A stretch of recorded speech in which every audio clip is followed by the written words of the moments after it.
Bom, gente, boa noite para todos, para todas. Sejam bem-vindos. Essa oficina, ela está acontecendo graças à Secretaria de Cultura do Rio de Janeiro, através do edital Cultura nas Redes 2. Essa oficina se chama Teatros da Memória, do documentário à Autoficção.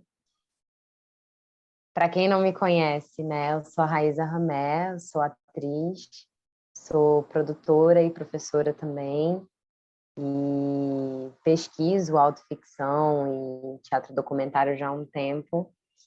E eu queria começar falando bem pouco, na verdade, queria saber de vocês, assim, quem vocês são, o que vocês fazem, o que vocês estão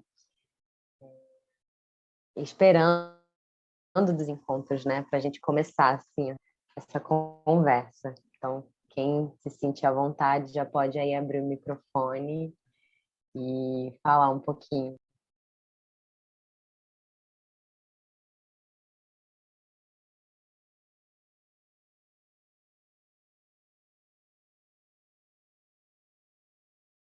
Eu posso falar. Eu não sei exatamente como vai ser, né? O que você pensou em trazer, assim, mas eu também tenho muito interesse nesse tipo de teatro, assim, principalmente na autoficção. Eu também venho estudando isso há um tempo, tanto estudando, né, teoricamente, quanto fazendo trabalhos assim. Na pandemia isso se intensificou muito, assim, no meu trabalho, então eu fiz 2 peças que são autoficções, uma que é um solo, outra que é um trabalho em grupo ali. Então isso, na verdade, só me chegou a pesquisar mais, né? Então eu fico meio que caçando, assim, pessoas que também estão fazendo isso. Não é uma coisa nova, né? Mas é legal ver quem tá fazendo agora, assim. Então eu fico caçando essas pessoas. É isso. Legal, legal. Massa.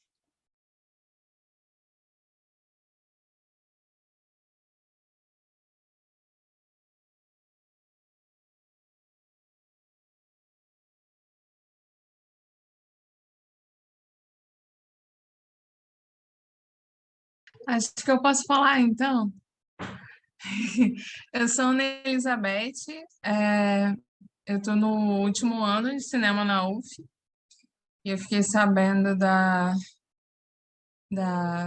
oficina para um grupo nosso da Liga de Direção. E como eu estou desenvolvendo o filme de realização, né, para me formar, e foi algo muito pessoal para mim e para os colegas, a gente começou a um pouco, enfim, buscar um pouco mais sobre autoficção. Teve até uma disciplina lá na UF que eu comecei a fazer, mas por causa da pandemia e comecei a trabalhar, não consegui continuar na disciplina, mas é um tema que me interessa bastante e eu sou atriz e estou um pouquinho afastada do teatro depois que a vida entrou assim no meu caminho com faculdade. Aí eu fiz faculdade de História, agora estou fazendo faculdade de Cinema. Então, agora nesse filme de realização, foi o momento que eu pensei em agarrar a oportunidade de retomar as, a prática de atuação e voltar a trabalhar. É isso. Legal, Ana, seja bem-vinda. Obrigada.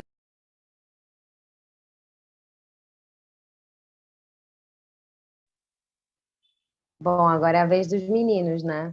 Pelo que eu tô vendo. Os meninos falaram primeiro.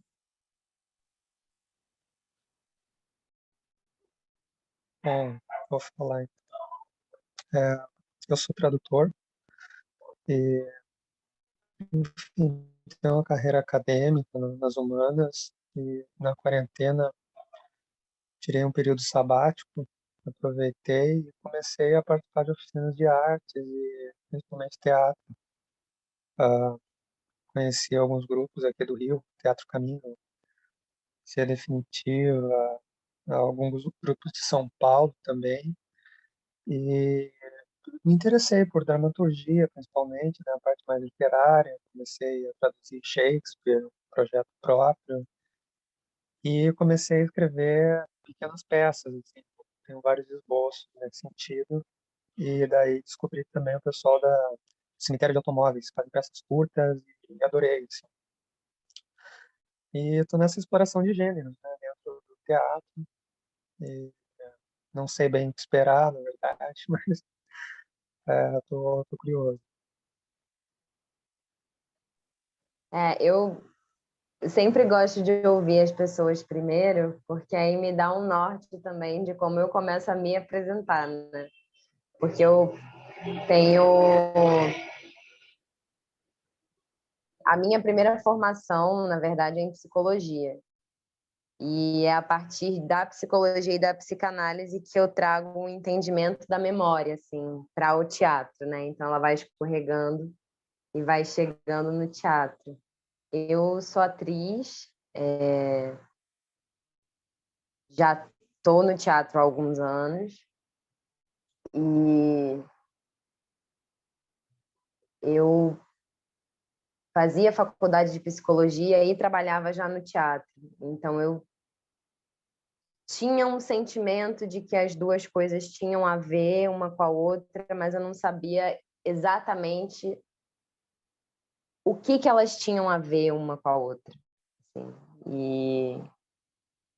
E eu fui buscando, né? Assim, fui buscando até que eu tive a oportunidade de fazer uma oficina de biodrama com a Vivi Teias, que ela é a diretora criadora do biodrama, né? Uma diretora lá da Argentina. E o material bruto que ela usava era realmente as histórias de vida dos atores, né? E o que tinha de fato acontecido na vida daqueles atores ou na vida daquelas pessoas, né? Porque dependendo do trabalho, ela já escolhia trabalhar com pessoas que não eram atores, enfim. E quando eu conheci ela e eu tive a oportunidade de trabalhar com ela nessa oficina, me veio essa coisa de que talvez seja por aí a questão, né? Talvez seja aí onde uma coisa conversa com a outra, né? E aí eu acabei chegando na autoficção por essa via. E a intenção da oficina, né, o desejo da oficina, ele tá num lugar da gente estabelecer uma conversa e usar esses dispositivos do teatro documentário, da autoficção, do biodrama e da autobiografia como um canal para a gente acessar a nossa memória e trabalhar a nossa memória, né? Então, a gente não vai se aprofundar tanto nos conceitos teóricos e tudo mais, até porque não daria tempo, né? Porque é uma oficina muito curta. Então, hoje a gente trabalha documentário e nos outros dias a gente vai trabalhando até a gente chegar na autoficção. Então, não daria tempo de fazer isso tudo. Então, a intenção, né? Até quando eu inscrevi a oficina no edital, e aí foi muito legal a Lígia, o Trizzy falarem da questão da pandemia, porque eu acredito que é um período muito sensível, a gente está muito em suspenso, assim, ainda, eu acho, sabe? E cada um foi tocado de uma maneira nesse período, cada um passou por algum tipo de transformação. E eu queria aproveitar isso para dar lugar a essas questões que estão surgindo, né? Então, a gente vai conversar, sim, um pouco sobre cada tema, né? E aproveitando isso, eu meio que vou colocando ali qual que é, digamos assim, qual que é a nossa aqui, né, nessa oficina. Então, eu acho que em relação ao teatro documentário, né? Que é o que? É um teatro a partir de documentos, né? Ele vem de um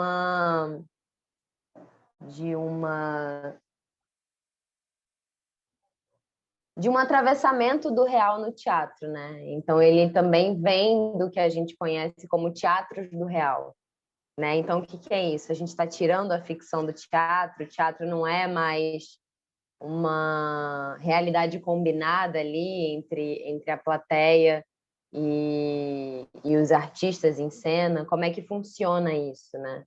A gente está falando então da realidade, como é que a gente lida com essa realidade agora e a gente traz ela para a cena. E o documento, ele é o grande símbolo disso, né? Porque o documento, ele é uma inscrição no real. O documento, ele comprova alguma coisa, né? Ele documenta alguma coisa, seja a minha carteira de identidade, seja uma fotografia, seja a minha carteira de vacinação, tudo comprova alguma coisa, né? Atesta alguma coisa. E a gente leva muito isso a sério na nossa sociedade, né? Só que eu acho interessante a gente olhar para isso como um começo, assim, para a gente, como uma forma, um documento como uma forma de se guardar uma memória, né? A gente pode começar por aí. E o olhar que essa oficina busca é justamente oferecer um olhar sobre tudo isso que a gente vê em relação ao documento, à autoficção e todos esses teatros do real. Essa oficina é um olhar que a gente vai ter e a gente tentar, de alguma maneira, criar alguma coisa juntos nesses 4 encontros, né? E eu queria pedir para vocês falarem mesmo, colocarem o que vocês pensam, tirarem as dúvidas, porque é uma oficina composta do mundo, né? Que está aqui. Eu sei que está faltando bastante gente ainda que se inscreveu, mas é um pouco por aí, né? Então,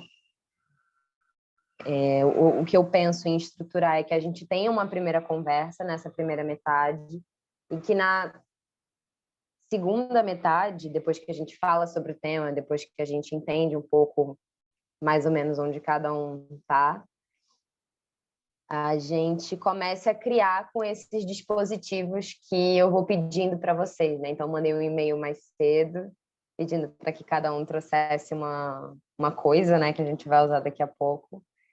E ao longo da semana eu vou pedindo também mais coisas para vocês, tá? Alguém quer falar alguma coisa? Quer colocar alguma coisa?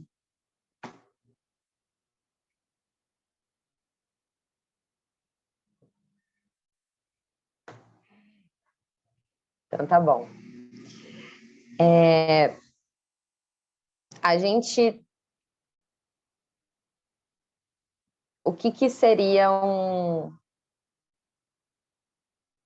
que seria uma criação a partir de um documento, né? A gente sabe que o documento, ele comprova a existência de alguma coisa, né? Então, ele é como se fosse uma inscrição de alguma coisa no real. Assim que a gente nasce, a gente já produz um documento, né? Que é a nossa certidão de nascimento, a primeira coisa. Então, ali comprova que uma criança nasceu, ali comprova que alguma coisa aconteceu, né? Só que a gente pode, talvez, pensando nisso como um disparador para alguma coisa, a gente pode ir um pouquinho mais além.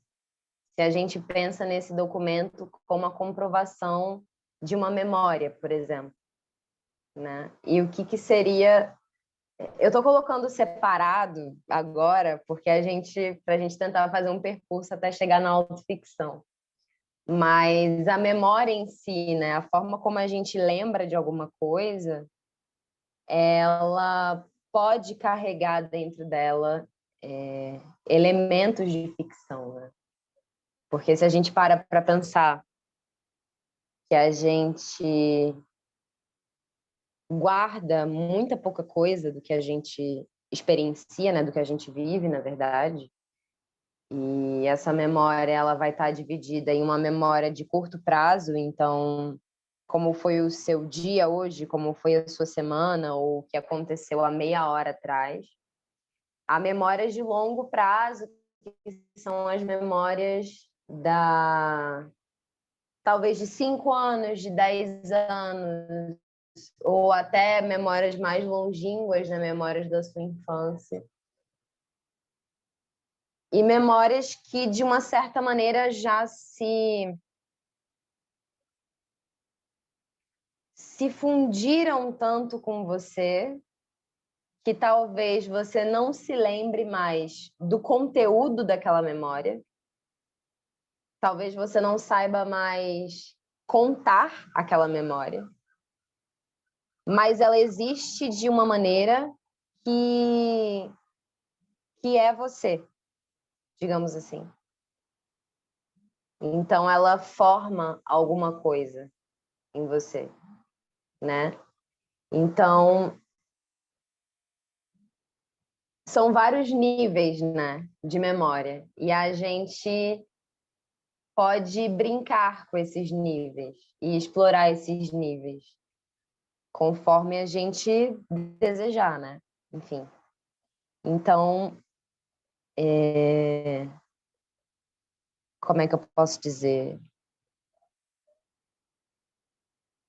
Então, existem muitas camadas da nossa memória e, claro, fora tudo aquilo que a gente se esquece, né? Então, o que está na nossa memória mesmo são coisas que, de alguma maneira, nos marcaram. Mas qual seria a diferença entre essas coisas que nos marcaram e essas coisas que não nos marcaram? Qual que é a qualidade dessas coisas? Por que que elas têm, algumas coisas têm a potência de nos marcarem e outras não têm essa potência? Eu gosto muito de trazer um autor chamado Jorge Larossa, que ele fala a respeito da experiência. O que seria uma experiência? Ele faz uma divisão muito interessante, assim, que eu gosto muito de falar em quase todas as oficinas que eu faço, que é a diferença entre uma experiência e uma informação.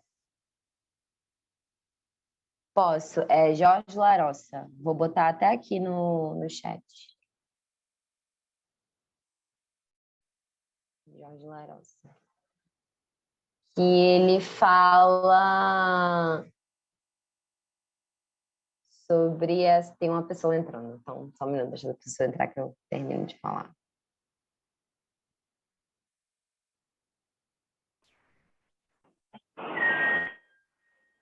Boa noite, Natália.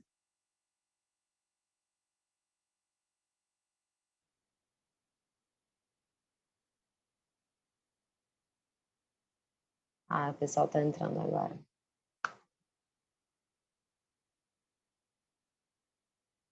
Bom, o Larossa, ele faz essa diferenciação entre uma... Oiê, Olá, tudo bom, Sabrina? tudo, tá me ouvindo? Tá, Né? sim.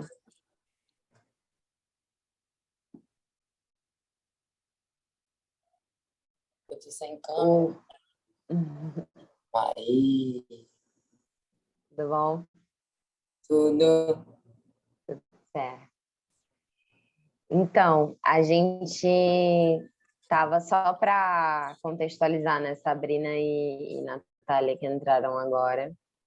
A gente está se perguntando qual que seria a diferença entre essas memórias que ficam, né? Que nos marcam, que a gente se lembra, e todo o resto que a gente esquece. E nisso eu gosto muito de trazer essa noção de experiência que o Larossa tem.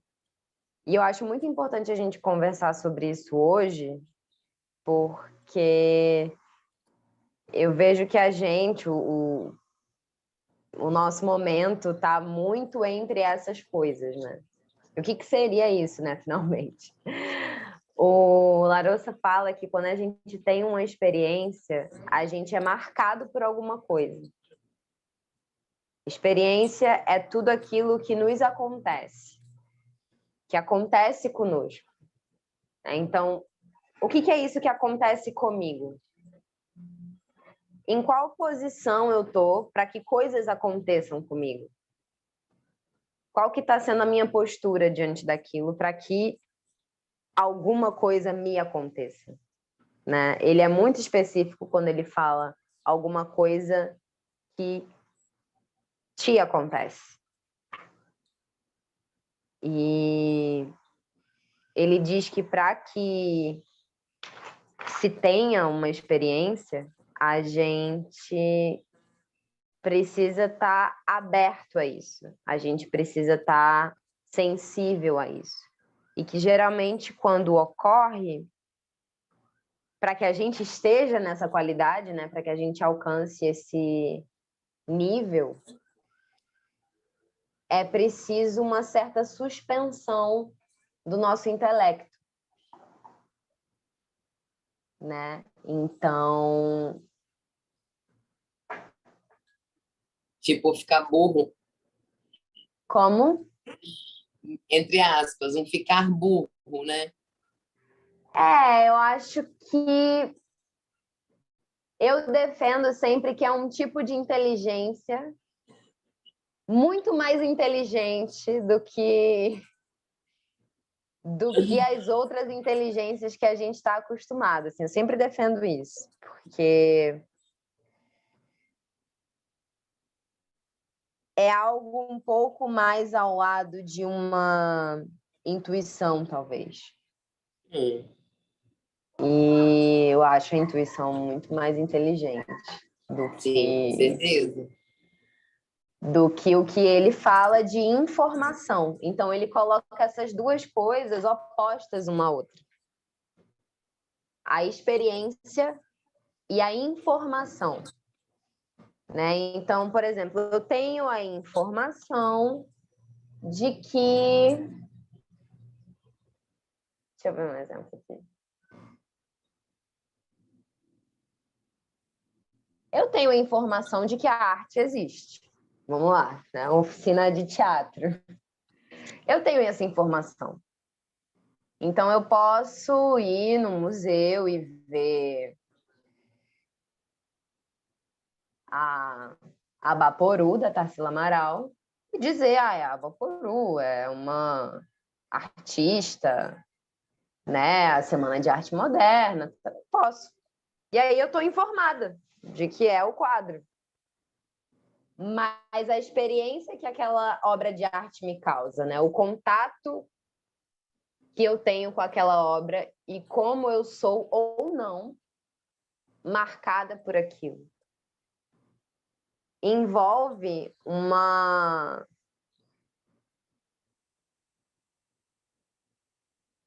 abdicação mesmo do intelecto, da informação, né? Então, e eu acredito assim que a gente que busca criar, né? Que busca trabalhar com criação, precisa estar operando nesse lugar. Porque senão, qual é a diferença de eu assistir uma peça do Shakespeare e ler uma obra do Shakespeare? né? Se for para eu ter a informação do que acontece com os personagens, eu simplesmente leio e o teatro morre, né? E aí acaba, porque a gente não precisa. Então, o que aconteceu comigo naquele momento? Que eu tenho uma experiência. O que rolou, né? Por que será que as nossas memórias de infância são muito mais vivas, às vezes, do que as nossas memórias, sei lá, de 5 anos atrás?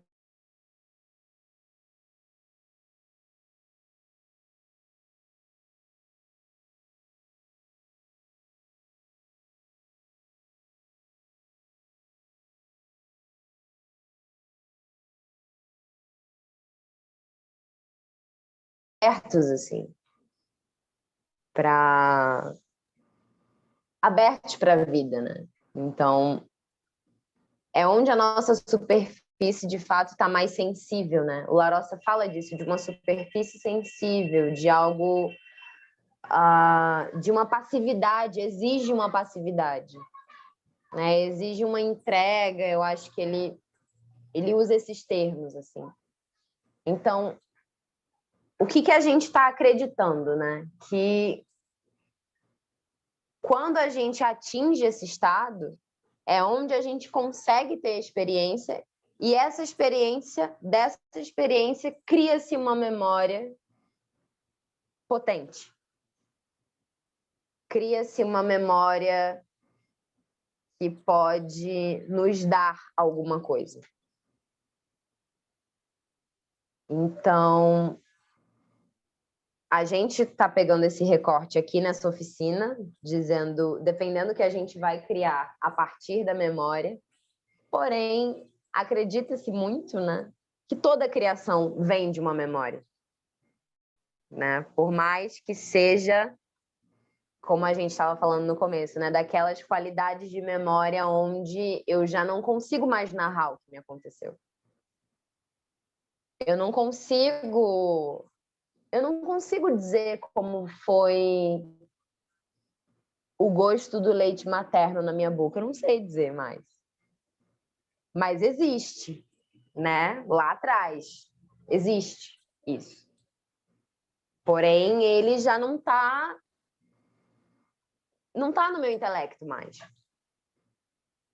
Então, a gente vai cavando, né? Então, a gente tem esses disparadores e a gente vai buscando para tentar, de alguma maneira, acessar alguma coisa, né? E então, claro, não é a pretensão, acho que a gente não vai conseguir fazer isso, né, nesses 4 encontros, mas entender que é o lugar que tem, sabe? Acho que é o lugar que ela merece no nosso fazer, né? É essa importância que é legal que a gente dê. E aí, só completando, né, para a gente terminar de falar dele, onde ele fala que hoje em dia a gente não é tanto um ser de experiência. Hoje em dia a gente prefere muito mais ter uma informação sobre alguma coisa, né? A gente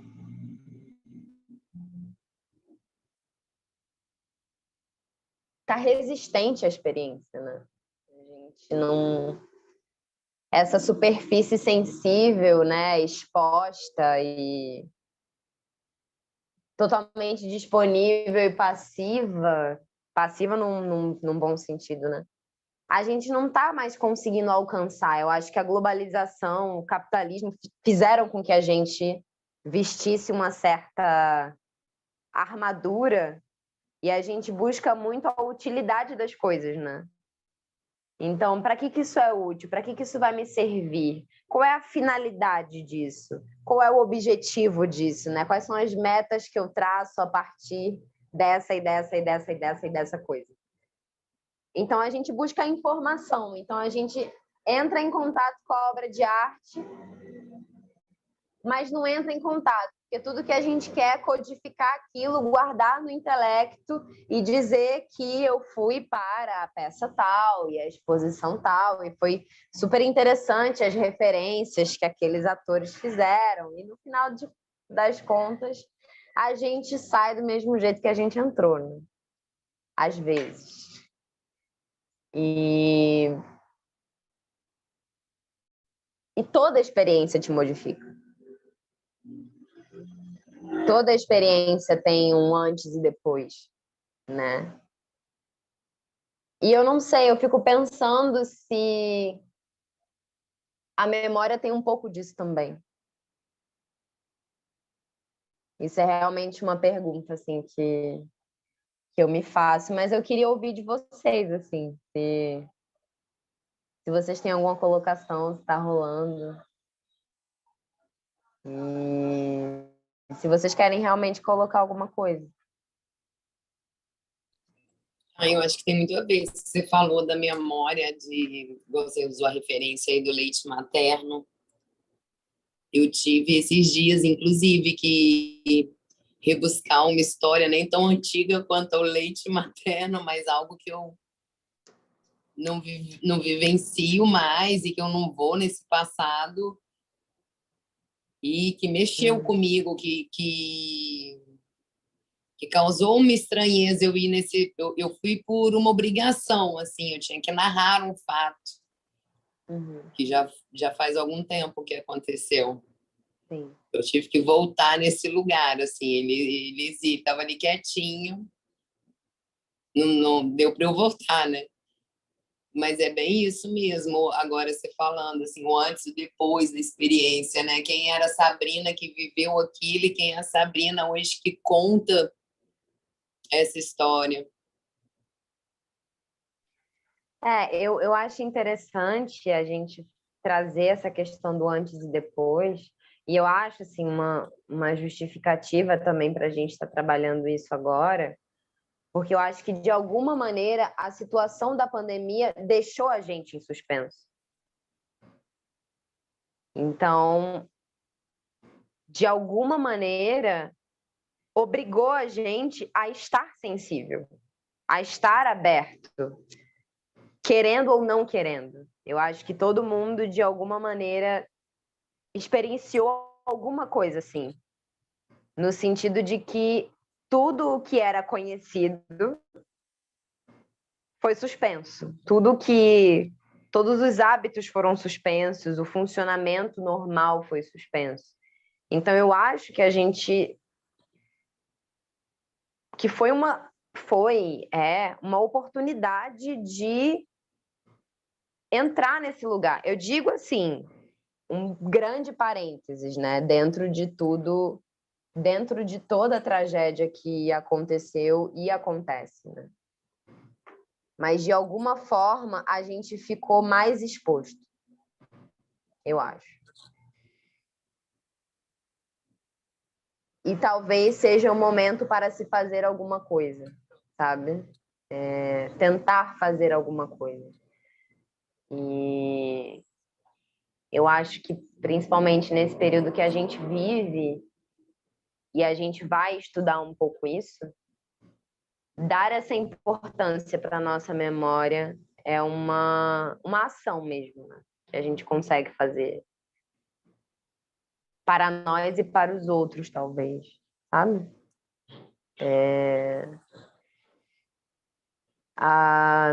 Se eu não me engano, a primeira obra que teve esse cunho, o documentário, foi, acho que Olha, gente, eu sou muito ruim com data, tá? Então eu não vou falar. Mas, assim, foi antes dos anos 50. Eu sei que foi antes, assim, muito antes dos anos 50. Então tem um tempo já. Mas o que eu acho muito interessante é que, na América Latina, esses teatros que trabalham a memória, eles surgiram muito, quase que como um boom, assim, depois das ditaduras dos anos 70. E o que foi que aconteceu nesses períodos de ditadura, além de toda a violência e a tomada de direitos e tudo mais. Aconteceu-se um grande apagamento da memória, né?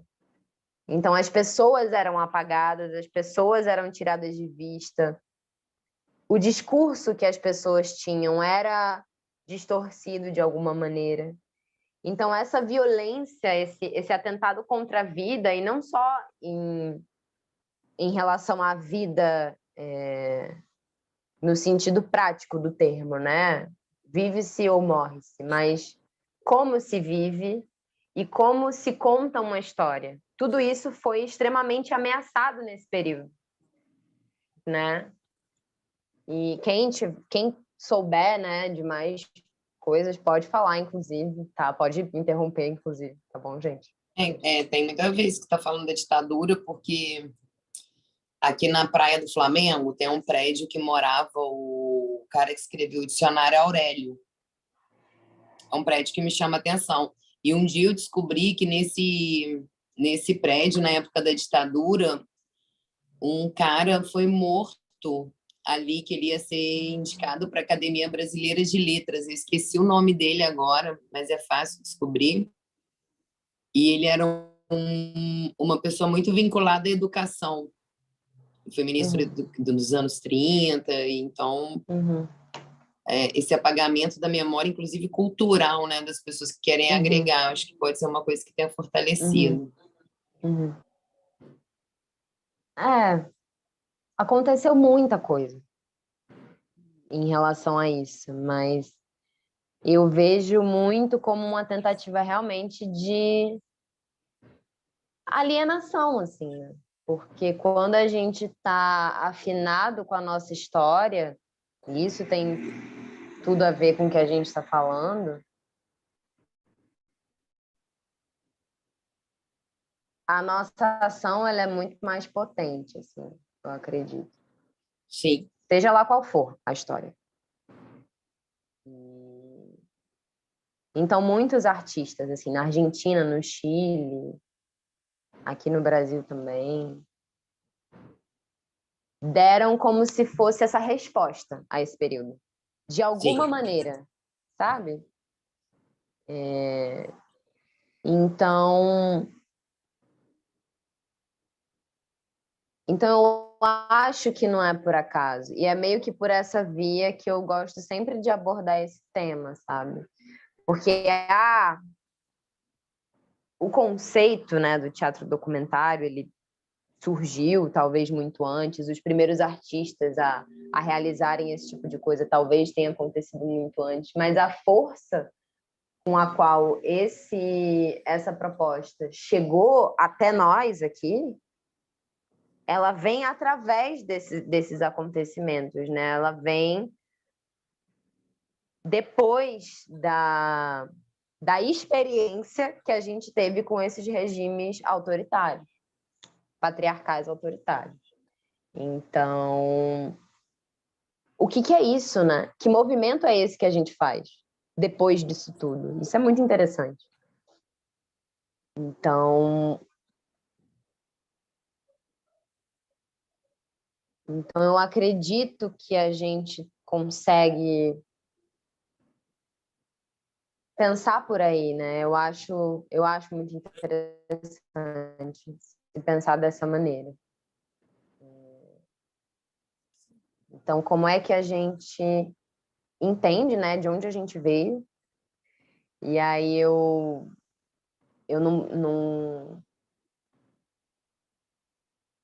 não consigo não pensar na psicanálise em relação a isso, né? Como é que a gente conta a nossa história e não só o conteúdo da história em si, né? Mas a forma como a gente escolhe contar, né? Como é que a gente lida com essas informações que a gente se recorda? Como é que como é que faz isso, né? Como é que se monta esse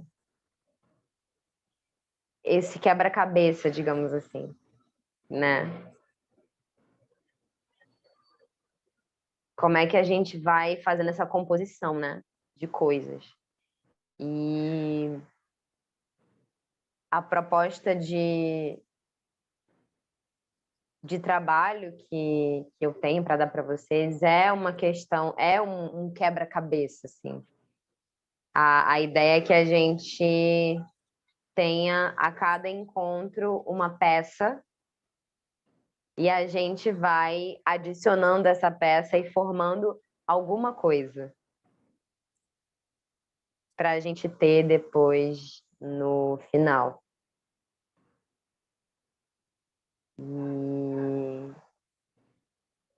Não sei, alguém quer falar alguma coisa? Ai, teria muitas coisas, mas eu sou meio tímida Pode para falar. falar. Mas eu só lembrei de uma coisa que, quando você falou antes, deu exemplo lá do leite materno e tal, né? Desse tipo de memória.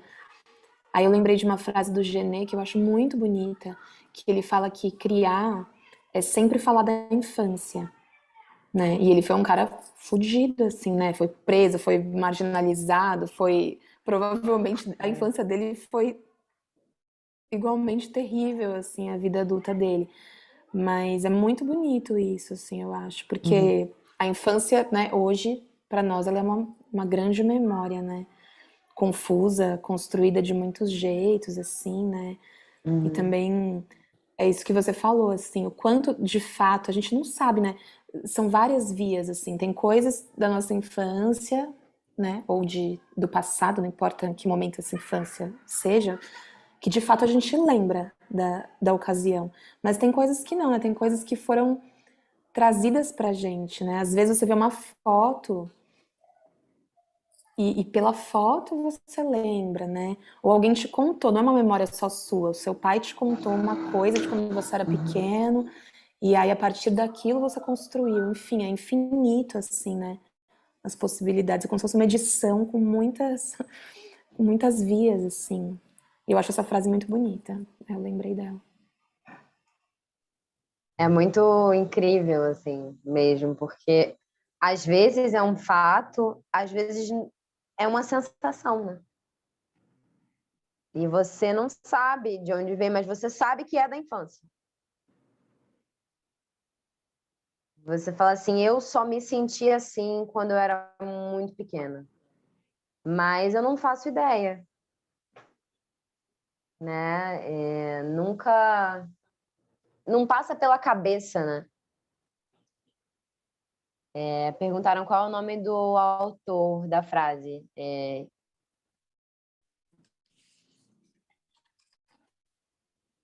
Genet, Eu escrevi. Jean Genet.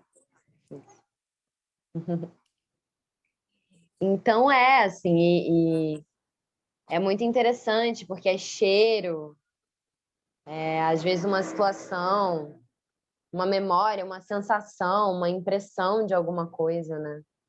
E é muito interessante, assim, mesmo, acho. E essa questão da infância, se eu não me engano, é entre os 0 e 7 anos, né, que a gente está num período hipersensível da nossa vida, né? E é uma qualidade de estar no mundo que a gente não tem de novo, né? Depois. E parece que é ali que tudo acontece, né? Isso me lembra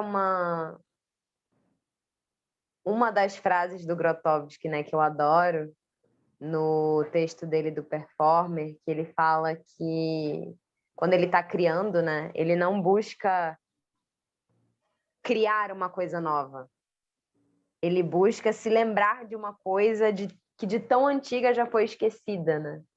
Então, parece que quando a gente cria, a gente, na verdade, está ali atrás, fazendo alguma coisa de lá de trás, assim, buscando algo, né? E não inventando uma coisa nova. É um paradoxo, né, de uma certa maneira, porque também quando vem de uma forma completamente inusitada, assim, né? E é muito interessante essa sensação de se reconhecer e não se reconhecer ao mesmo tempo, né? O que é isso, assim, né? Também. Que sensação é essa?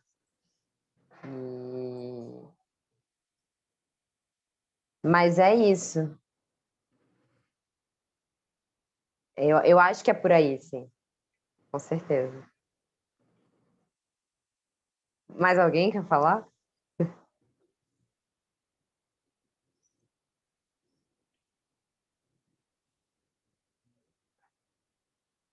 Entendi.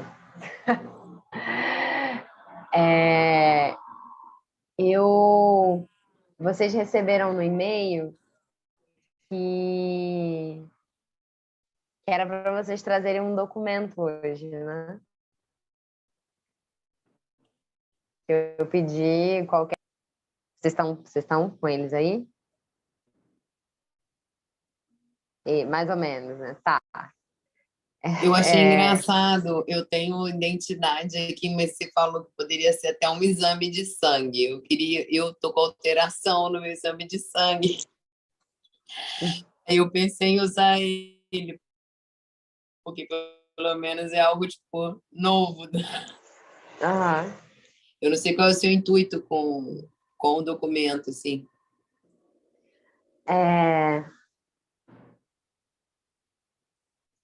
Eu gosto de fazer assim.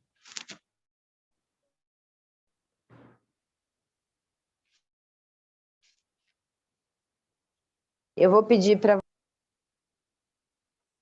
Uma primeira peça, né? Do quebra-cabeça.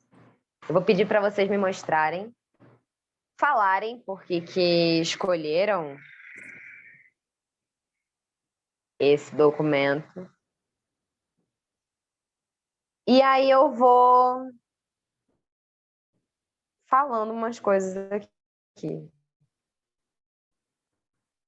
Tá. tá? Outra criança. Temos várias. Cada hora faz. Eu tenho um. Bom, quem quer começar? Pode ser eu, Vai lá, se Sabrina. ninguém falar. O que eu faço? Eu tenho ele em foto aqui, você quer que eu compartilhe? Posso? Você tá com ele já aí? Eu não sei fazer essas coisas. Tá, deixa eu habilitar todo mundo. Pronto. Eu vou tentar, senão eu vou pegar um Uhum. RG mesmo. Tá, eu já te habilitei aqui. Olha, o que eu tenho que fazer aqui no bate-papo, é isso? Ah, você tá pelo celular? Eu tô no celular. Faz o seguinte, Sabrina, me manda, que aí eu mostro daqui. Pode ser? Porque Posso pelo mandar pro celular seu... você não vai. Isso, Tá, pode posso mandar para mandar mim. pro seu celular? Isso, porque por aqui, pelo celular, você não vai conseguir. Aí, enquanto você me manda, a gente pode ir para outra pessoa, Claro. tá? Então, pode aí. Trísio deu um sorriso, não sei se é porque ele tá muito afim de mostrar.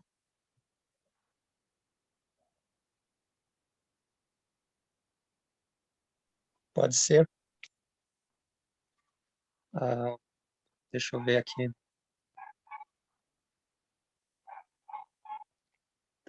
Peraí. Não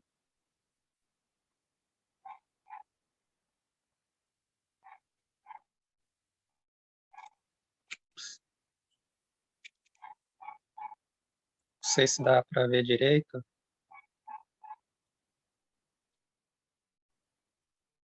Acho que por aqui fica melhor.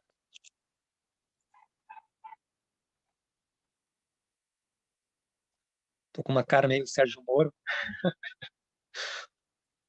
Ai, meio sério, cara de bunda, né? eu não vi a foto, eu tô rindo só.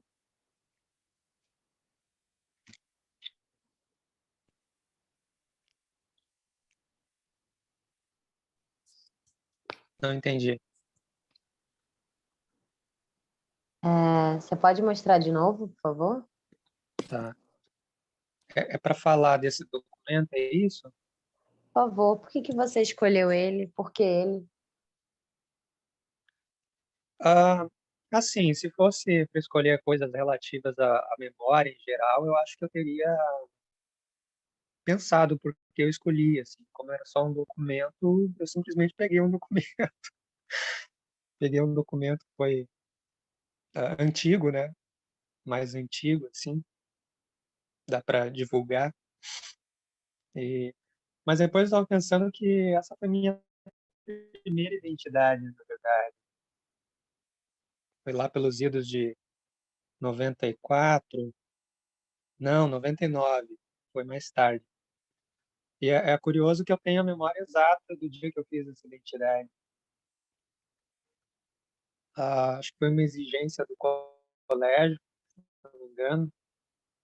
E aí um rapaz que tira as fotos, e acho que o pessoal da Secretaria de Segurança Pública foi no colégio e fez identidade para todo mundo que não tinha. Assim. E é engraçado que eu não gosto de tirar foto, nunca gostei. Aí tô com essa cara toda séria. E uma coisa interessante é que aqui nem aparece, né? Mas tipo ali o começo de um terno, uma gravata, e porque você não podia tirar foto com uniforme ou de camiseta, né? Então eles tinham um terninho que só vestia você assim, não tinha manga, não tinha nada, ele só ficava na frente assim, só que aparecia. Engraçado isso. E não sei, é o que eu lembro desse documento aqui. Você lembra a data? É, ele tá aqui, tá aqui. Qual a 6 de data? abril de 99. Depois de amanhã faz aniversário. É, tá no aniversário do documento.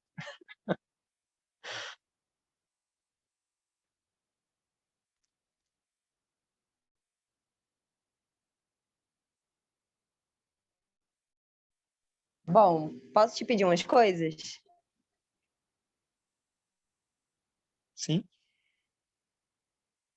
Faz aniversário depois de amanhã, né? Então, se você lembra do dia exato, vou te pedir uma coisa. Se você lembra do dia exato que você tirou sua identidade, eu vou te pedir por gentileza que depois de amanhã, dia 6 de abril, você prestasse atenção no seu dia, para a gente ver se a gente começa algum texto aqui para você, tá? Porque Tá? você colocou sua identidade aqui. Não sei, pensei em alguma coisa assim, sabe? 6 de abril de 1999 e 6 de abril de 2022. Talvez um relato desses 2 dias. Poderia ser alguma coisa que você podia começar a pensar. De repente, para ser alguma coisa sua, né? No, Nesse trabalho. Aí tem umas outras coisas aqui que eu acho que eu vou falar depois. Mas acho que vamos aproveitar essa coincidência, né? Não vamos deixar ela passar, não. Obrigada.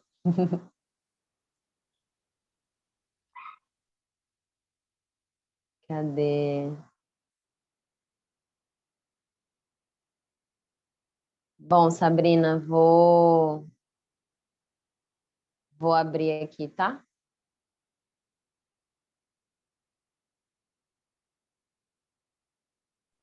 Tá bem.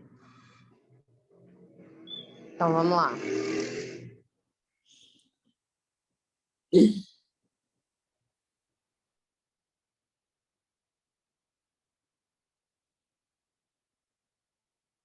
Ah, Pode falar por que que você escolheu esse documento para apresentar para a gente hoje? então, eu achei coincidência, né? É, você falar que poderia ser um exame de sangue, eu tô com essa questão. Então, tipo, eu escolhi até porque é uma outra Sabrina aí que eu preciso descobrir o que está acontecendo com ela. É uma Sabrina que eu desconheço, assim, que está num lugar, vamos dizer, misterioso, né? De coisas que eu não tenho controle, que eu não sei, que eu ainda estou desconhecendo.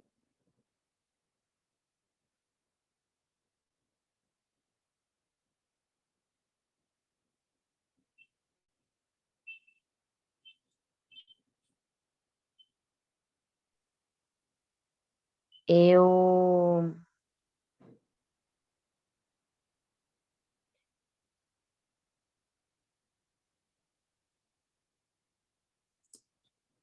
Por que a surpresa, assim, com esse exame de sangue? O que ele tem de diferente? Não, estou com algumas alterações, e aí eu estou tendo que investigar para saber por Uhum, que essas alterações estão acontecendo comigo, mas uhum, ainda não sei, sabe? uhum, Então, está me gerando ansiedade, angústia, medo, né? uhum.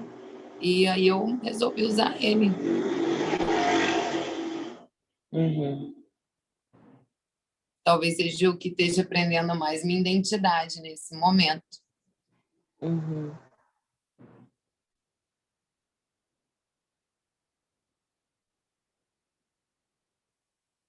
Sua identidade em relação ao resultado desse exame? É, ao que pode estar acontecendo.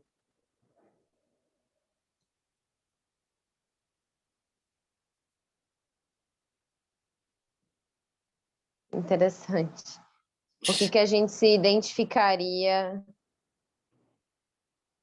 com alguma coisa aparentemente invisível, né?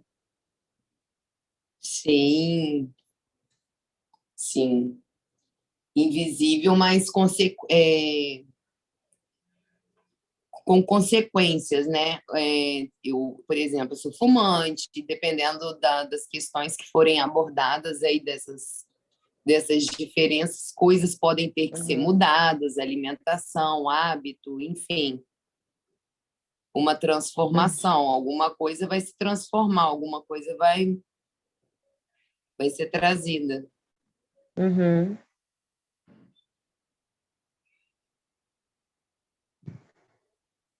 Entendi.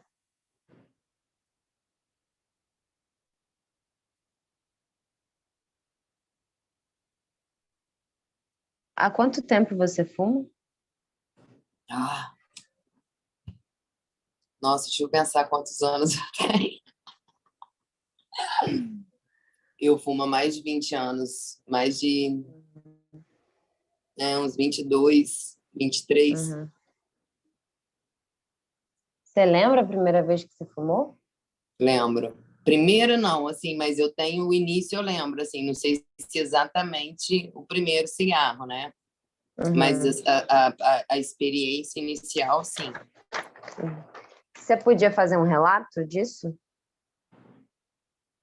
e Posso. trazer para a gente no próximo encontro? Relato da experiência inicial, Do primeiro cigarro.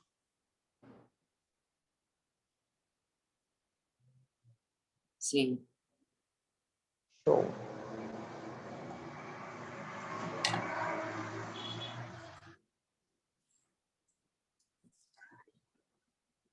Então,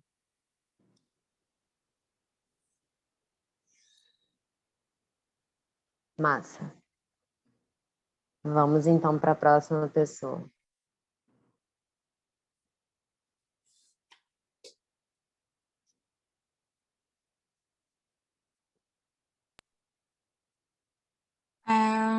Eu tinha pensado em trazer meu passaporte, só que eu acho que está na casa dos meus pais, eu não encontrei. E era meio que para trazer a questão do passaporte não ter nenhum carimbo, é para trazer um pouco desse contexto, mas eu não encontrei ele aqui. Então, quando eu estava procurando ele, eu encontrei a minha carteira de trabalho. E também não tem um carimbo. Mas ela tem algo muito especial que eu estava pensando, né? Pelo menos eu encontrei algo que tem uma memória boa, porque a memória do passaporte não é tão boa, né? É de frustração.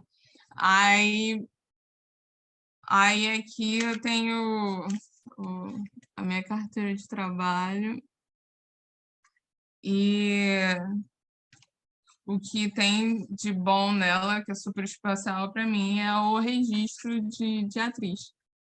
Que eu tirei a carteira de trabalho só para poder tirar o registro de atriz. Então, as datas estão todas muito grudadinhas uma com a outra, porque eu tirei para essa com esse intuito. É de 2011. O registro foi iniciado dia 11 de maio de 2011 e finalizado no dia 16 de maio de 2011. E a emissão da carteira de trabalho foi há 11 anos atrás, dia 4 de abril. Estou junto com o Trísio nas datas. Gente, que coincidência. Bizarro. Aí é isso. A carteira de trabalho. Por que que você... O que tinha de importante nisso, em se registrar como atriz? É porque eu trabalhei com teatro amador e depois com teatro profissional sem ter o registro, né? E depois, quando eu já estava me afastando, já tinha entrado na faculdade de História e estava começando a me afastar do teatro, foi quando surgiu a oportunidade de tirar o registro. E foi um momento muito nebuloso, porque eu ia tirar a intenção era tirar o registro definitivo, só que aí, quando a gente foi lá tirar, falaram que a minha documentação só poderia ser provisória e tal, e como eu estava me afastando, eu pensei, poxa, não adianta nem tirar, porque eu tô me afastando. Aí tinha que, em um ano, tinha que fazer 3 trabalhos e tal. Mas, poxa, justo agora que eu tô me afastando. Aí, enfim, foi super frustrante. Aí eu voltei lá no outro dia, levei mais documentação, aí consegui tirar o definitivo. E foi uma carga de emoção muito grande. Eu descer a escada do satélite chorando, ligando para minha mãe achando que eu tinha sido assaltada, alguma coisa que aconteceu. E eu não conseguia nem falar direito, de tanta emoção, né? De ter conseguido o registro, que era algo que eu nem imaginava que ia conseguir. Foi do nada. A oportunidade de eu ir com os alunos e com o pessoal da companhia que eu fazia parte e fazer o registro. Foi um dos meus dolorosos adeus, entre aspas, do teatro, justamente quando eu consegui o registro, quando eu estava indo embora. Aí eu tenho essa lembrança de de muito trabalho, de muita correria, para conseguir tirar, e mesmo assim, sabendo que era uma coisa que eu estava me afastando ainda, foi muita alegria conseguir tirar o registro. Sabe o que eu pensei? Eu pensei nessa atriz de carteira assinada, esse personagem. Essa atriz de carteira assinada E ela abre uma carteira de trabalho vazia e conta de cada trabalho que ela fez. Parecido com o passaporte, né? O passaporte Uhum. vazio, contando a ficção desses países que ela foi, ou então desses trabalhos que ela fez. Eu acho que poderia ser uma coisa para você. É uma boa. Usar a sua carteira de trabalho e ter esses trabalhos, assim. Eu tenho uma artista muito... Esqueci o nome, porque minha memória é terrível para essas coisas muito concretas, assim. Mas ela fez um anticurrículo. Uhum. E ela colocou nesse anticurrículo todos os testes que ela não passou e todos os editais que ela mandou projeto e ela não passou. E ela fez um Nossa, anticurrículo. Então, eu acho que demais. você pode fazer, talvez a gente possa, uma base para você construir, né? Seja essa anticarteira de trabalho, Uhum. essa atriz de carteira assinada, que eu sei, me veio aqui com você falando, sabe? Eu acho que poderia ficar interessante, se você topar. Eu topo. Mas aí seriam trabalhos não feitos ou trabalhos que foram feitos e não foram registrados? Ou vai que? É, Aí a gente vai vendo. tá, Mas pode ser uma coisa. Se isso te deu alguma coisa, você já pode ir fazendo. tá. E aí a gente vai vendo. Lígia, vamos lá, só falta você. Ai, só falta eu? Ai, é porque Sim. eu tô na dúvida entre dois que estão aqui do meu Mostra os lado, dois. peraí. Ai, Pode acho que mostrar os dois. Não tem problema não. Tá. Ah, é que se eu mostrar os dois vai ficar mais difícil de decidir. São duas coisas diferentes, bem diferentes. Tudo bem. Tá, eu vou falar o que eu fiquei na dúvida, tá? Mas aí eu acho que eu vou decidir eu mesma. É porque ou eu ia Uhum. mostrar. Primeiro eu pensei em mostrar isso daqui, que é uma certidão de casamento e de divórcio ao mesmo tempo, né? Eu nem sabia que era o mesmo documento, né? Então, quando você casa, você tira a certidão de casamento, depois, quando você divorcia, é meio que no mesmo documento igual, né? Tá ruim de ver, mas assim, também é uma certidão de casamento, que é aqui no começo mostra, né? Enfim, quem é, com quem que é, quando foi, e só que diz que, eu não sei o termo jurídico, mas que é uma verbação para ficar constando o divórcio. Eu ia mostrar esse porque dá muito pano para manga, né?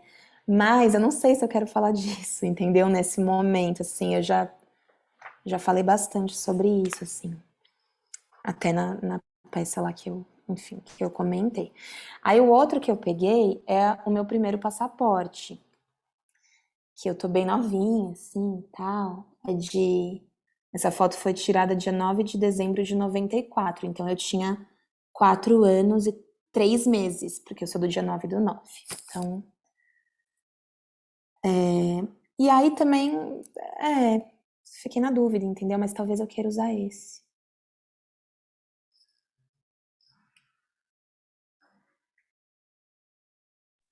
Por que a certidão de casamento dá pano para manga? Ah, porque não que esse não dá também, né? Mas porque, pelo que eu tô percebendo, né, assim, você tá fazendo perguntas e tal, e, enfim, teriam muitas perguntas para serem feitas com documento assim de qualquer pessoa, né? Mas nesse sentido, assim. Mas esse também pode ter. O seu passaporte tem o que nele? Você chegou a usar? Esse daqui eu só usei uma vez, porque aí depois já Hum. foi pro outro. Foi uma vez que eu fui para os Estados Unidos. Que aqui tá o visto também, e aqui o carimbinho. Aí depois já teve que fazer outro. Você tinha quantos anos? Quando você foi para os Estados Unidos, perdão, não quando você tirou, né? Você falou, quando você foi. Ah, não, tem 2 carimbos aqui. Eu tinha 4 também. que eu tirei aquela foto em dezembro e aí eu fui logo em janeiro de 95. E depois tem outro carimbo de junho de 98. Nossa, tá muito ruim o carimbo, mas acho que é 98. 98. Tá, Só. Só. tá. Eu gosto muito do passaporte. Mas eu vou te pedir uma coisa. Vai, Fala. pode falar. Não, Não, pode pode falar, falar, pode pode falar. falar. Não, Não, não fala, era nada pode falar. demais. Eu ia falar que eu fiquei fuçando aqui, né? Tinham outros passaportes assim comigo também, de antigamente, mas é porque eu gosto dessa foto. Então foi meio que eu escolhi não só por ser o primeiro, mas é porque eu sinto uma ternura, assim, por essa pessoinha, entendeu? Que eu esqueço, assim, que sou eu, mas ao mesmo tempo é muito eu, ao mesmo tempo parece com as minhas filhas um pouco. Enfim, eu olho pra essa foto e me dá muitas coisas, me dá uma ternurazinha, assim. Quantas filhas você tem? Eu tenho 3. 3. Qual a idade delas? A Nina tem 13, a Flor tem 11 e a Cora tem 6. Legal.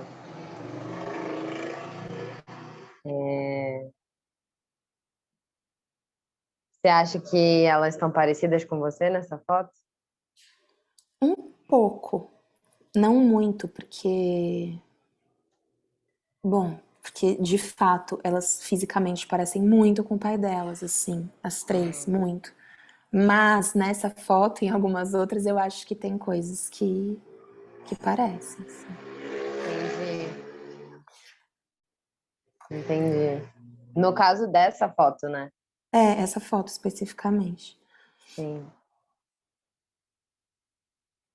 Tá. Posso te pedir uma coisa? Pode. Você disse que a certidão de casamento e a certidão de divórcio são o mesmo documento, né? Aham. Você se sentiria à vontade de ler o que está escrito nesse documento? Sim. É Pra gente, bem. por favor? Aham. Tá.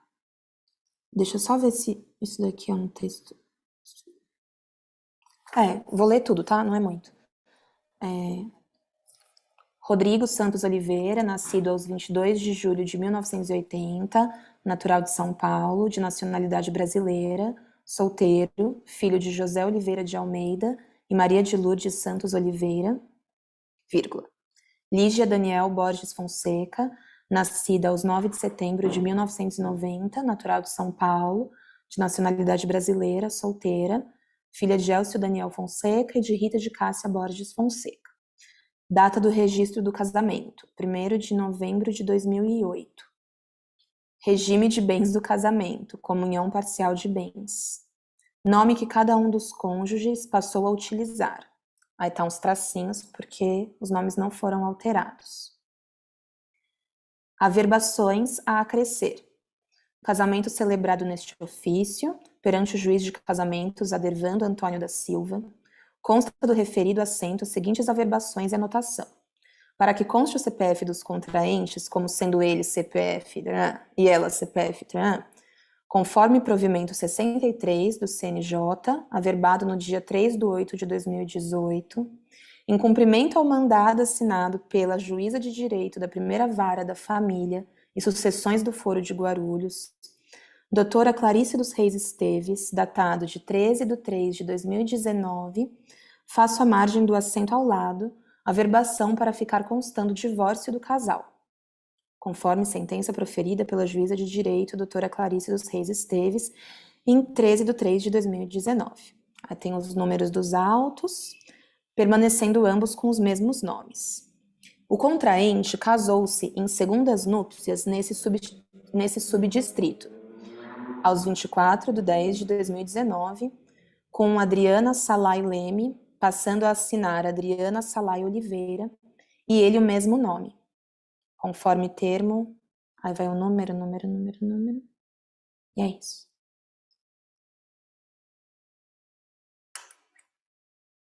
Nossa, acho que eu nunca tinha lido tudo.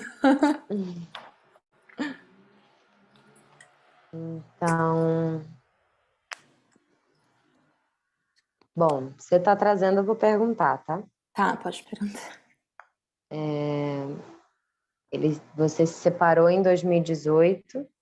Eu me separei em 2016 e só consegui tirar o divórcio, isso daí, entre 2018 e 2019, que é a data que tá falando aí. Mas é normal demorar isso? Quando as pessoas brigam é normal. Entendi. Se é de comum, assim, se é uma coisa tranquila, você pode fazer quando você quiser e é só o tempo do cartório mesmo, né?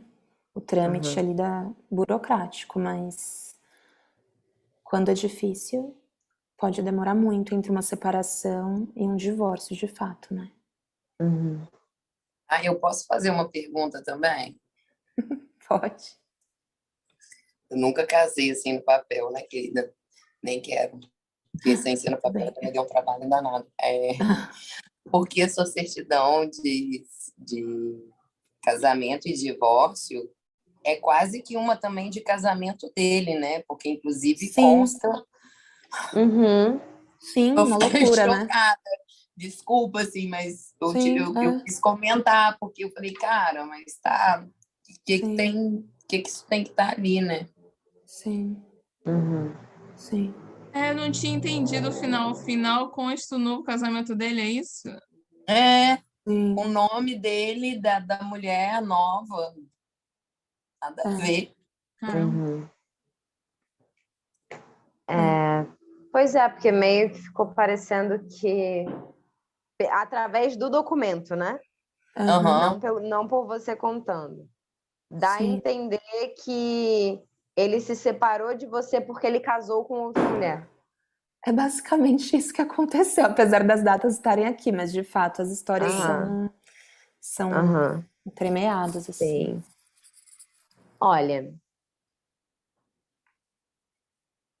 o que me deu agora, você lendo, foi assim. Eu penso num fundo, a sua voz ao fundo, ou talvez as vozes ali das meninas, também das mulheres ao fundo, lendo várias certidões de casamento, de várias pessoas. E essas vozes estarem de uma certa maneira sobrepostas, assim, sabe? Eu pensei numa. Porque quando. É como se fosse uma chuva, sabe? Uma chuva de pessoas lendo. Uma chuva de casamentos, uma chuva de casamentos. E Meio louco, assim, uma falando por cima da outra. uma falando. Só que isso ser uma base para alguma coisa, Aham. sabe? E Sim, aí, Interessante. talvez, por cima dessa coisa, o passaporte. Por cima dessa coisa, a viagem para os Estados Unidos.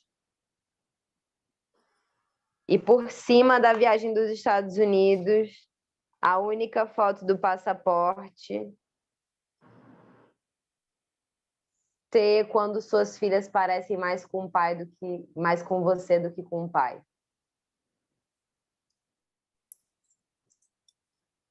Eu pensei uma tá. coisa, posso falar? Se Pode falar? contasse a história dela, tipo, regredindo, assim, do casamento, a terceira filha, a segunda filha, a primeira filha, até chegar no passaporte. Eu acho que você já fez isso, né, Lígia?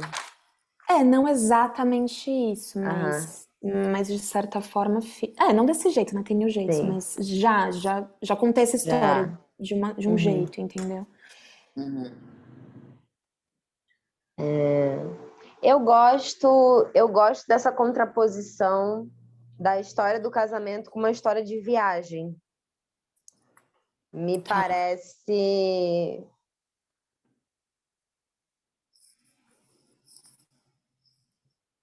Não sei, tô sentindo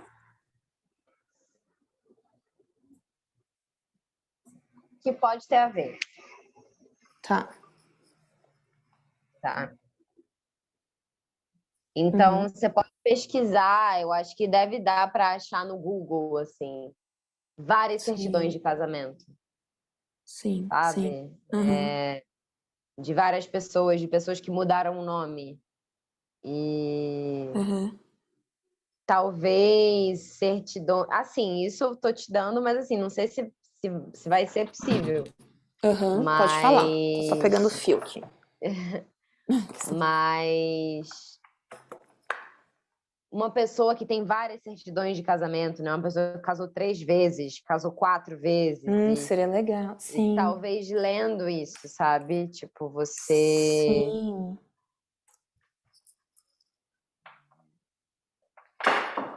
Sim. Acho que é isso, assim, se fez sentido, eu acho que pode Sim. ser por aí, sabe? Sim. Ah, não, super vale como uma provocação, assim, vou ficar pensando jeitos de fazer isso. Ai, peraí, deixa eu só pôr o fio aqui.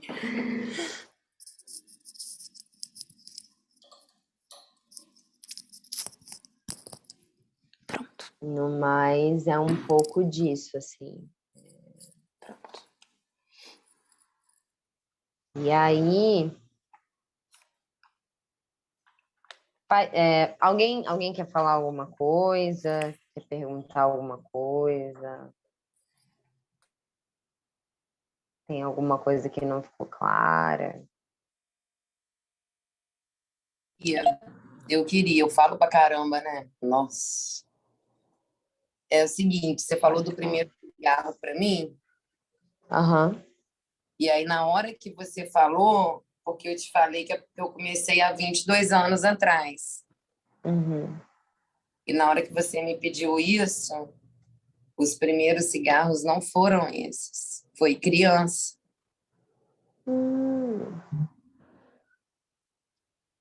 Como assim?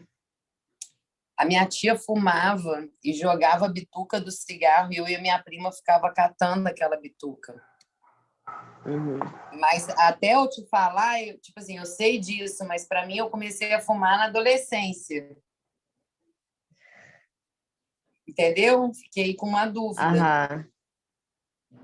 Até porque eu emendei com a lembrança da infância. Na hora que eu lembrei mesmo, eu falei, Entendi. olha, Em quais ocasiões, assim, sua tia jogava essa bituca? eu me lembro de um dia, mas eu acho que a gente não fez isso só esse dia, senão não estava nessa condição. Sim. Mas eu lembro da minha prima, ela na varanda conversando com uma amiga e as duas fumavam e aí elas jogavam, era tipo uma garagem onde a gente brincava, e elas jogavam por ali, o cigarro Uhum. rolava e a gente pegava e ficava fumando escondido. Uhum. Sabe o que eu penso agora em você me falando? Várias versões do meu primeiro cigarro, Boa. sabe? Várias Sim. versões do seu primeiro cigarro. Então, seu primeiro cigarro foi aos 15, depois foi aos 7, depois aos 5, depois aos 35, depois Uhum. aos... Enfim, várias versões Entendi. do Já seu primeiro saquei. cigarro, sabe? Uhum. Acho que podia ser alguma coisa assim, que me Tá. vem a princípio, tá? E, Eu gente, gostei, porque tiveram vários primeiros mesmo. Aham. Eu vou falando muito realmente o que vem vindo pelo que vocês vão trazendo, sabe? E é um quebra-cabeça, é uma primeira coisa. Então, não precisa se apegar também a isso, sabe? Assim, tipo, vai ser isso que com certeza, né, eu vou fazer. Calma. São coisas e a gente vai puxando, puxando, puxando, puxando. O legal é a gente fazer esse exercício de ir trazendo, né? Então, tem o Trício, que vai fazer aniversário de identidade, né? Depois de amanhã. E aí tem esse... Como foi esse dia, né? 6 de abril de 1999, como foi 6 de abril de 2022. As várias versões do cigarro da Sabrina. Aí eu anotei aqui, invisível com consequências. que eu achei interessante isso que você disse, invisível com consequências. A Ana Elizabeth, que é a carteira de trabalho sem trabalho e os trabalhos não trabalhados, né? Essa atriz de carteira assinada e essas várias certidões de casamento da Lígia. E aí eu acho que a gente pode fazer, no seu caso, Lígia, uma sobreposição, sabe? De alguma coisa com uma outra coisa. Tá, E aí eu vou pensar qual é esse elo possível, assim. Ainda não sei, mas... Sim. Acho legal você pensar. Pode ser interessante, assim. Mas aí você que vai dizer. E aí eu queria pedir mais uma coisa para vocês, que não precisa... Não é tarefa de casa, né? Não precisa trazer na próxima aula necessariamente, mas eu queria que vocês prestassem atenção em alguma canção, assim, alguma música que... Uma música. Para se trazer uma música.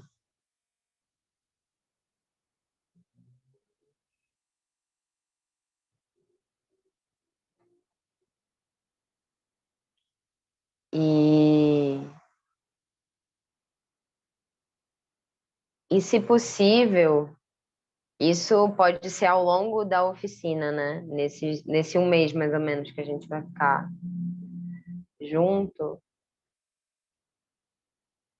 um sonho desse período, sabe? De hoje até o último dia.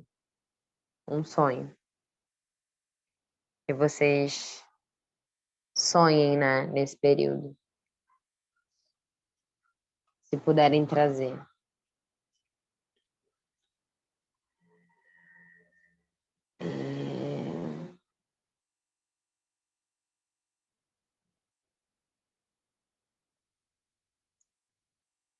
E eu acho que é isso. Sim. Mais alguém tem alguma coisa que queira colocar, que queira falar?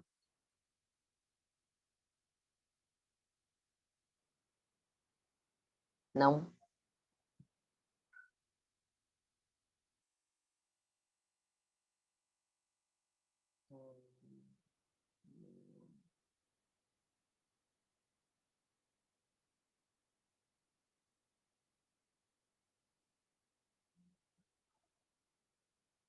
Deixa eu então ver uma coisa aqui que a gente possa fazer.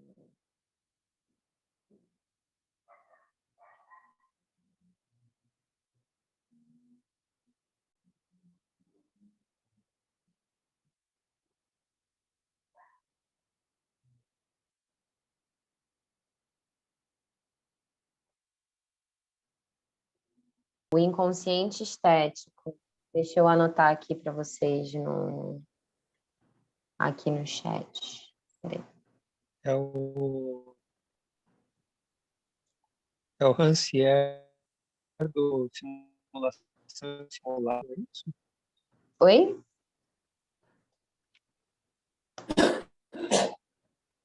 O que você perguntou, Cris? Eu não vi. Se é o mesmo autor daquele livro da Simulação e Simulacro. Simulação e simulacro, não sei. Simulação e simulacro. Eu sei que ele tem o inconsciente. Eu tô muda? Tô muda ainda? Não. Não. Não. Eu sei que ele tem O Espectador Emancipado, tem uns outros livros assim legais dele. Mas nesse específico, se vocês quiserem, eu posso até trazer. Eu gosto de fazer ele quando eu vou falar de autoficção. Eu acho bacana, assim. fazer um trabalho de autoficção a partir de imagens, assim. Mas ele fala do que se deixa passar por uma imagem, né? Então, como se toda essa atividade do pensamento tivesse uma não atividade, né? Uma coisa que não se pensa, assim. Eu acho que essas coisas que são, assim, as coisas, né? Elas atravessam quando a gente tem que fazer uma escolha simples, assim. Né? Então, eu quero esse, eu quero aquele. Ou então, eu estou em dúvida entre os dois. Ou eu decido por esse, eu não decido por aquele. Eu queria trazer um, mas aí eu esqueci. E aí, por isso, eu trouxe outro. Né? Eu pensei nele, mas depois... Sabe, esses movimentos, assim?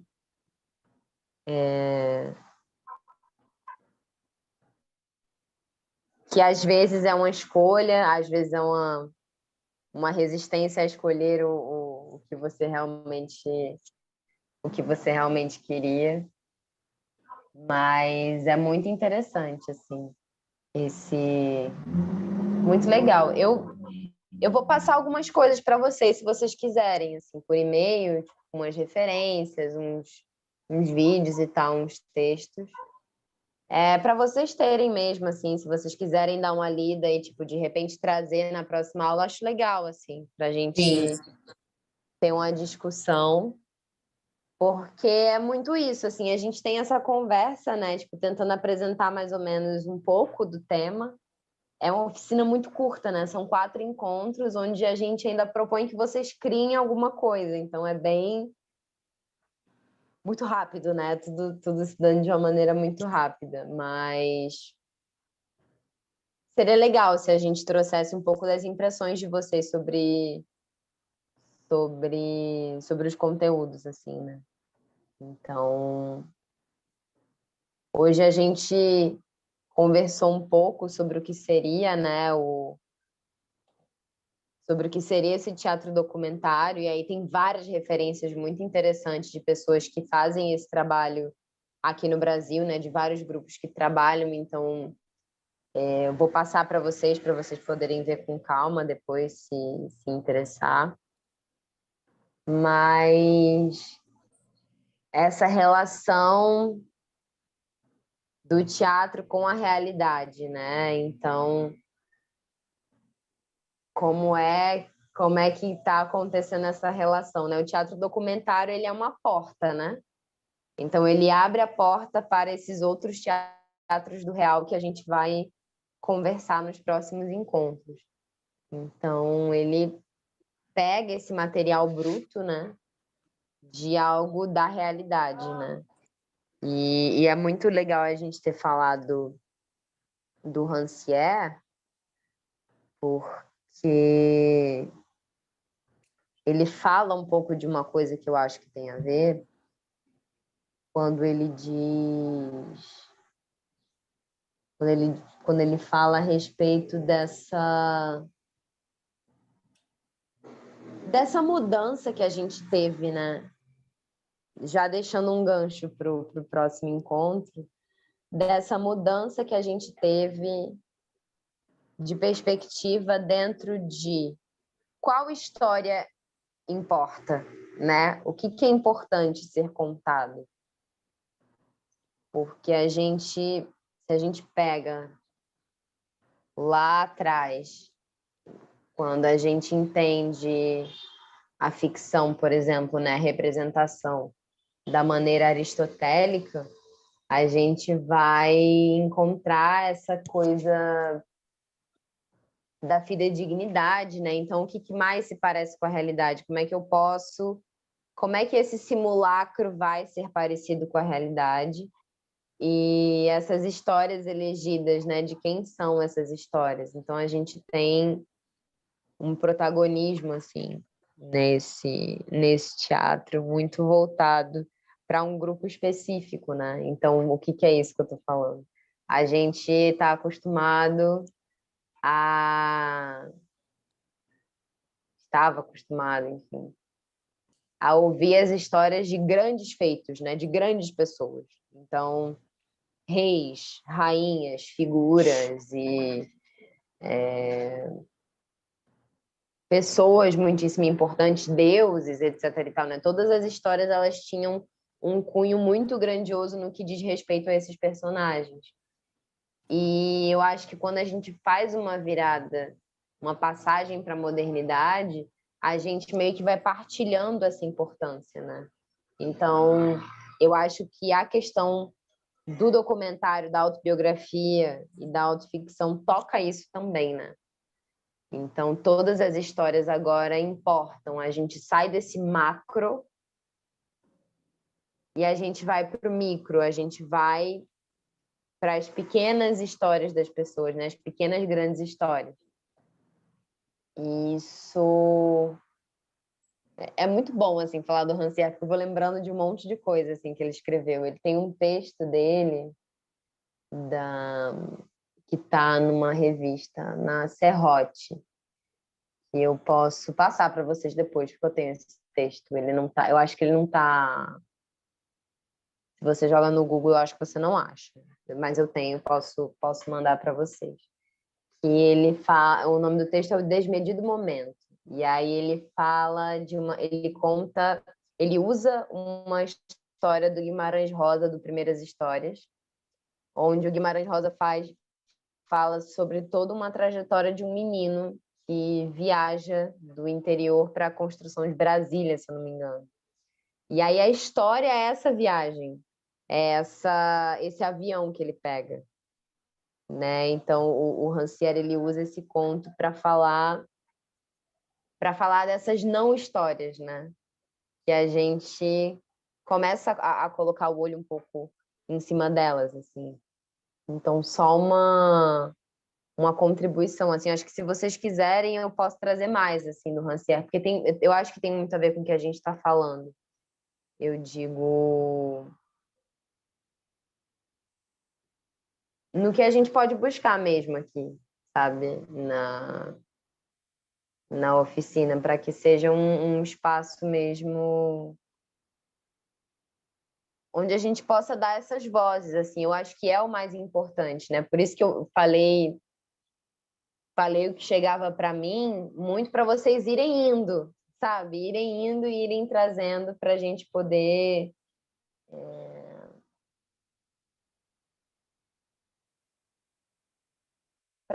compor, né? Alguém quer colocar alguma coisa? Pode ficar à vontade.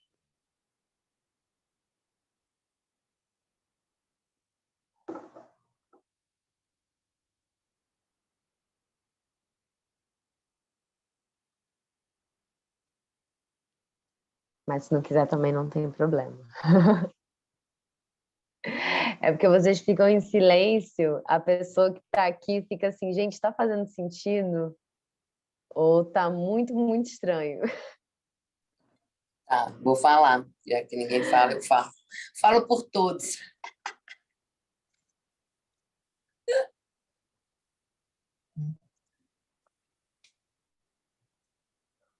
Vamos lá, pode falar. Está fazendo sentido, sim. Eu tenho só uma questão aqui.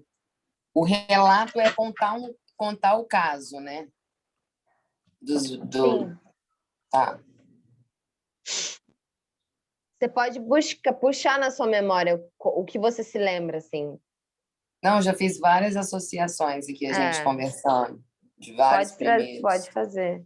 Vários Inclusive, primeiros. a primeira peça de teatro que eu fiz foi teatro educativo, de um grupo de teatro educativo. Eu fui a protagonista e a protagonista era a dona da fábrica de cigarro. Aí tinha o alcatrão, a nicotina, e a história falava do vício, assim. Olha que louco. Interessante. Já é outro primeiro cigarro também esse. Possivelmente. Massa. Gente, deixa eu fazer uma pergunta para vocês. E deixa eu parar. Mais alguém tem alguma coisa que queira colocar? Não?